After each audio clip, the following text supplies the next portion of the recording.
Kanichukulangara VNSS central സ്കൂളിന്റെ രജത jubilee ആഘോഷം SNDP യോഗം ജനറൽ സെക്രട്ടറി വെള്ളാപ്പള്ളി നടേശൻ ഉദ്ഘാടനം ചെയ്തു. 1999 SNDP യോഗം ജനറൽ സെക്രട്ടറി വെള്ളാപ്പള്ളി നടേശൻ സ്ഥാപിച്ച വിദ്യാലയം ആണിത്. കണിച്ചുകുളങ്ങര ദേവസ്വം പ്രസിഡന്റ് സ്ഥാനത്ത് 60 വർഷം പൂർത്തിയാക്കിയ വെള്ളാപ്പള്ളിയെ ചടങ്ങിൽ ആദരിച്ചു. പ്രീതി നടേശൻ വെള്ളാപ്പള്ളി സമ്മാനദാനം നടത്തി. പ്രിൻസിപ്പാൾ സൂസൻ തോമസ് പ്രവർത്തന റിപ്പോർട്ട് അവതരിപ്പിച്ചു. സമ്മേളനത്തിൽ KV സാബുലാൽ അധ്യക്ഷത വഹിച്ചു.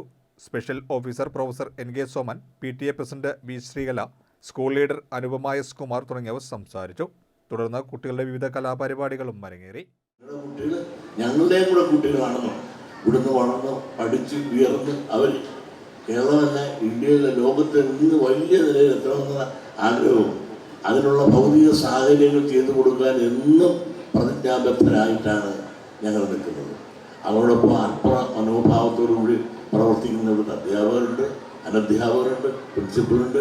ഇവരെല്ലാം അവരുടെ കൂട്ടായ്മയാണ് ഇതിൻ്റെ പിന്നിലെ വിജയത്തിൻ്റെ രഹസ്യം. ഒരുപാട് വിജയങ്ങളും പോയ ഒരു പ്രിൻസിപ്പലിൻ്റെ ഒരു റിപ്പോർട്ട് തന്നെ നിങ്ങൾ വായിച്ചു. ഒരുപാട് സ്ഥലങ്ങൾ കഷ്ടപ്പെട്ടാണെങ്കിലും ഒരുപാട് അർപ്പണ മനോഭാവത്തോടു കൂടിയാണ് സൂസൻ ഈ സ്ഥാപനത്തെ കൊണ്ടുപോകുന്നത്.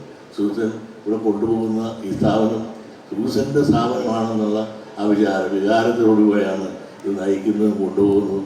അതിൽ ഞങ്ങൾക്ക് വളരെ സന്തോഷമാണ്. പിൻബലം കൊടുക്കുന്ന ഒരു ജോലി മാത്രമേ ഞങ്ങൾ ചെയ്യുന്നത്.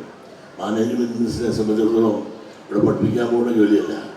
അവർക്ക് ഭൗതിക സാഹചര്യങ്ങൾ അവിടുത്തെ കുട്ടികൾക്ക് മറ്റുള്ള സ്ഥാപനങ്ങളോട് ഒപ്പമെങ്കിൽ എത്താവുന്ന രീതിയിൽ അല്ലെങ്കിൽ അടുത്തെങ്കിലും എത്താവുന്ന രീതിയിൽ ഉള്ള ഭൗതിക സാഹചര്യങ്ങൾ തയ്യാറാക്കി കൊടുത്ത് അവരെ വളർത്തി ഉയർത്തിയെടുത്തുവാൻ എപ്പോഴും പ്രതിജ്ഞാബദ്ധമായി നിൽക്കുന്ന ഇവിടുത്തെ അധ്യാപകരും അനധ്യാപകരും ഉൾപ്പെടെ രക്ഷകർത്താക്കൾ ഇവരെല്ലാവരും കൂട്ടായ ഇന്നമാണ് ഇതിൻ്റെ വിജയത്തിന് വേണ്ടി.